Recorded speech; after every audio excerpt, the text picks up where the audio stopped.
Male and female relationships can be separated into three broad categories of human history. This is purely an objective view and a broad view.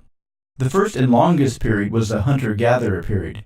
It is during this long period that humans developed largely into the way we are today. All of our instincts evolved to motivate us to do things automatically without having to think in order to survive.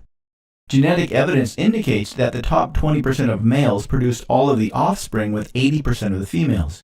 This meant that most females shared males. It was more beneficial biologically for several females to have offspring from the same male than it was for each female to choose one male. The second period came shortly after agriculture was invented, or the Neolithic Revolution. When large populations started to develop, it became a problem for one male to have offspring with several different females. The response from organized society was organized religion. This created the one man, one woman rule. Each male was allowed to choose one mate. It's important to understand that this was done contrary to our evolutionary programming, where many women would mate with one high-quality male. It was an aspect of manufactured social proof and pressure to keep these one-man, one-woman pairings together.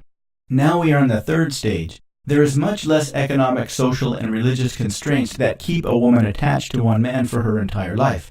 It is socially acceptable and economically feasible for both males and females to have several different partners over the course of their lives. There are few negative incentives, at least in the short term, that oppose this trend. What to do with this information? We live in a society that offers few constraints to our instincts. This is both good and bad. It is good because we have a lot more options. It is bad because unless we consciously choose what we want and take conscious steps to make it happen, it won't happen. If we only rely on our instincts, we may end up worse off than we would like.